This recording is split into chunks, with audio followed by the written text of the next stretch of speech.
IPL 2024లో ఇప్పటికే 3 జట్లు ప్లేఆఫ్స్కు చేరుకున్నాయి. మిగిలిన ఒక్క బెర్త్ కోసం 3 జట్లు పోటీలో ఉన్నాయి.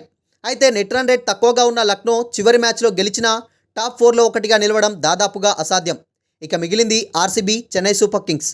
శనివారం ఈ రెండు జట్ల మధ్య జరిగే మ్యాచ్ వర్చువల్ నాకౌట్ కానుంది.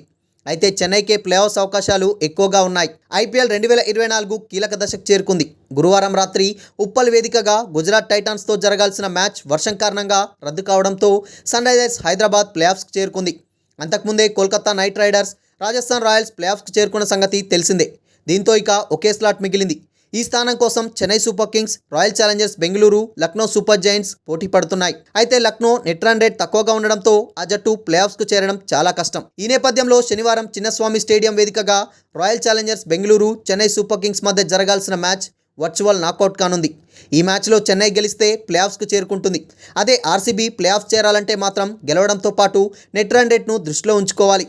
ప్రస్తుతం చెన్నై ఖాతాలో 14 పాయింట్లుండగా నెట్ రన్ రేట్ ప్లస్ 0.528గా ఉంది. అదే ఆర్సీబీ విషయానికొస్తే ఆ జట్టు ఖాతాలో 12 పాయింట్లుండగా నెట్ రన్ రేట్ ప్లస్ 0.387గా ఉంది. చెన్నైపై ఆర్సీబీ ముందుగా బ్యాటింగ్ చేస్తే 18 పరుగుల తేడాతో గెలవాలి. అదే సెకండ్ బ్యాటింగ్ చేస్తే 11 బంతులు మిగిలుండగా విజయం సాధించాలి. అంటే 18.1 ఓవర్లోనే చెన్నైను ఆలౌట్ చేయాలి. ఆర్సీబీతో మ్యాచ్లో రుతురాజ్ టాస్ గెలిచి ఫీల్డింగ్ ఎంచుకుంటే చాలన్నమాట. ఒకవేళ చెన్నైపై ఆర్సీబీ విజయం సాధించినప్పటికీ పై ఈక్వేషన్ సాధ్యం కాకపోతే, అంటే స్వల్ప తేడాతో ఓడితే మెరుగైన నెట్ రన్ రేట్ ఉన్న సూపర్ కింగ్స్ టాప్ 4లో అడుగుపెడుతుంది. ఒకవేళ వర్షం కారణంగా ఈ మ్యాచ్ రద్దయితే గనుక ఇరు జట్ల ఖాతాలో చెరో పాయింట్ చేరుతుంది. అప్పుడు చెన్నై సూపర్ కింగ్స్ ముందుకెళ్తుంది.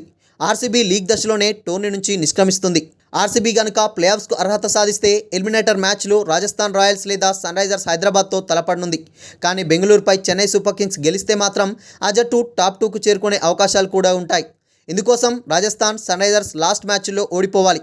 ఆర్సీబీ, చెన్నై మధ్య మ్యాచ్ వర్షం కారణంగా రద్దయితే చెన్నై టాప్ 2లో నిలిచే అవకాశం ఉండదు.